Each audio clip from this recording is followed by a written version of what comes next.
Haryana at 9 PM news channel में आपका स्वागत है। आइए आपको कराते हैं खबरों से अपडेट। खरखुदा बारिश, एक सप्ताह 200 mm बारिश। पानी निकासी मामले में प्रशासन लाखों खर्च के बाद भी फेल। अदूरदर्शिता के कारण करोड़ों खर्च के बाद भी निकासी व्यवस्था चौपट। नाले उखाड़ खुले छोड़ गया ठेकेदार, दुकानदारों को हो रही परेशानी।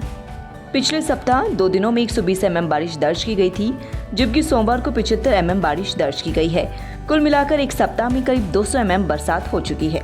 निकासी पर नगरपालिका 50 लाख खर्च के बाद भी वहीं के वहीं है जहां व्यवस्था पिछले वर्ष थी।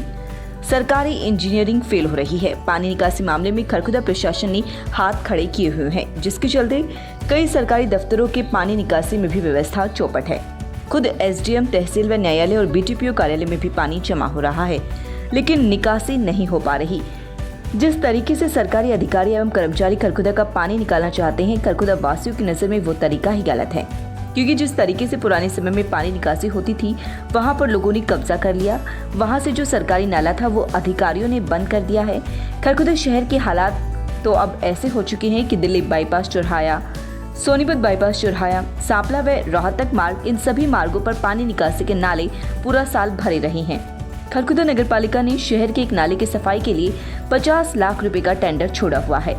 ठेकेदार ने उस नाले को भी उखाड़ दिया जो सही सलामत था, जिससे दुकानदारों को और भी परेशानी हो रही है। नपा सचिव नवीन कुमार का कहना है कि ठेकेदार भागा नहीं है, बरसात के कारण उसका काम प्रभावित है। सक्षम योजना से जुड़े युवाओं को झटका, आदेश की जारी। हरियाणा में सक्षम योजना से जुड़े युवाओं को सरकार ने बड़ा झटका दिया है। एक तरफ जहां विपक्षी दल सरकार में आने पर बेरोजगारी भत्ता 20,000 करने की बात कर रही है, वहीं हरियाणा की भाजपा जजपा सरकार बेरोजगारों के 3,000 महीना भत्ते पर कैची चलानी शुरू कर दी है। दरअसल सरकार ने उन सक्षम युवाओं को योजना से बाहर करने का फैसला किया है जिनके परिवार की सालाना आमदनी 3 लाख रुपए या इससे ज्यादा है। इस बारे में सभी रोजगार अधिकारियों को डायरेक्टर की तरफ से आदेश जारी किए गए हैं। आदेशों के अनुसार जिन सक्षम युवाओं ने अपने परिवार पहचान पत्र में वार्षिक आय 3 लाख रुपए या इससे ऊपर दिखाई है, उनको योजना से बाहर कर दिया जाएगा। आपको बता दें, सक्षम युवा स्कीम 2016 में शुरू की गई थी। इस योजना में 21 से 35 साल के बेरोजगार युवा शामिल हो सकते हैं। योजना में शामिल होने वाले युवाओं को सरकार के विभिन्न विभागों में सर्वे आदि का काम करवाया जाता है। एक महीने में 100 घंटे काम के बदले 6,000 रुपए का मेहनताना दिया जाता था। इसके अलावा 12वीं पास युवा को 900 रुपए प्रति महीना, स्नातक को 1,500 रुपए महीना व स्नातकोत्तर को 3,000 रुपए महीने की दर से अलग से बेरोजगारी भत्ता दिया जाता था। प्रदेश में फिलहाल 2,60,802 युवा इस योजना में रजिस्टर्ड हैं। इनमें से 12वीं पास 1,54,194, स्नातक 73,348, स्नातकोत्तर 33,260। हिसार से जिला रोजगार अधिकारी ललिता मेहतानी ने बताया कि सक्षम युवाओं की आईडी को परिवार पहचान पत्र से लिंक किया जा रहा है। उसके बाद जिन युवाओं की वार्षिक आय 3 लाख से ज्यादा मिलेगी, उनको योजना से बाहर कर दिया जाएगा। महंगा पड़ा अलमारी की चाबी बनवाना, मालिक सामने बैठा रहा और चोर ले गई 1.5 लाख का माल। आप भी रहे चौकन्ना। अलमारी का मेन लॉक ठीक करने के बहाने से 2 सिकलीगर ने लॉकर की चाबी बनाकर उसमें से करीब 1.5 लाख रुपए के गहने चोरी कर लिए, जबकि मालिक सामने ही बैठा रहा। सिकलीगर ने लॉकर की साइड खिड़की को बंद करके वारदात को अंजाम दिया। सीसीटीवी फुटेज में सिकलीगरों की धुंधली तस्वीर आई है। पीड़ित ने आरोपियों के खिलाफ सेक्टर 13-17 के थाने में केस दर्ज किया है। सेक्टर 13-17 थाना क्षेत्र के सेक्टर 6 निवासी संजय जैन ने बताया कि उनका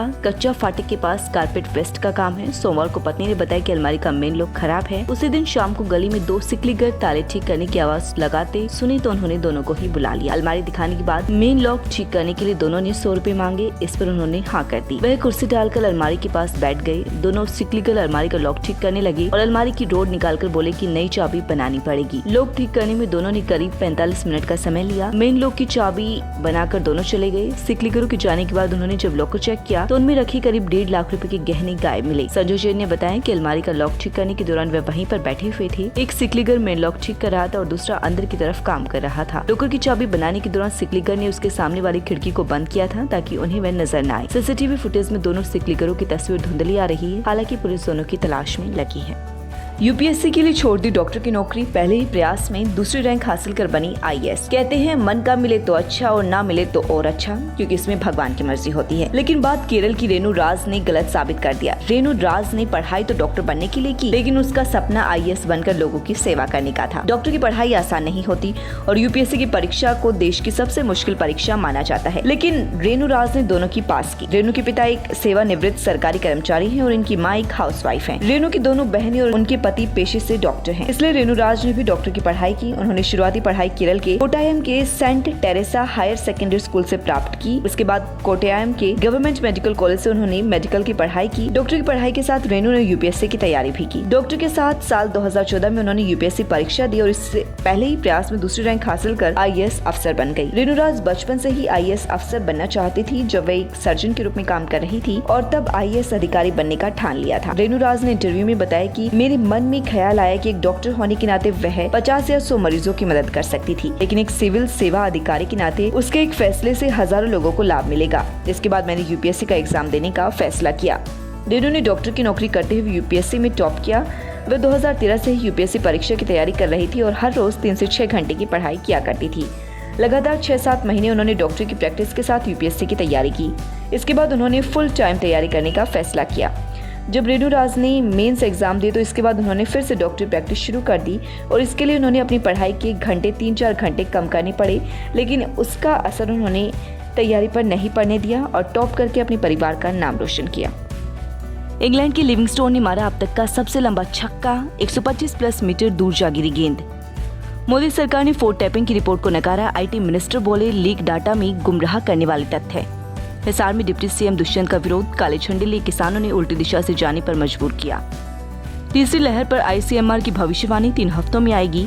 आईआईटी कानपुर दूसरी जैसी खतरनाक नहीं होगी। लोकसभा में मोदी के बोलते ही विपक्ष का हंगामा, पीएम नहीं दे पाए मंत्रियों को परिचय। लगातार खबरों से अपडेट रहने के लिए चैनल को सब्सक्राइब जरूर करें। समाचार व विज्ञापन के लिए नीचे दिए गए नंबर पर संपर्क करें।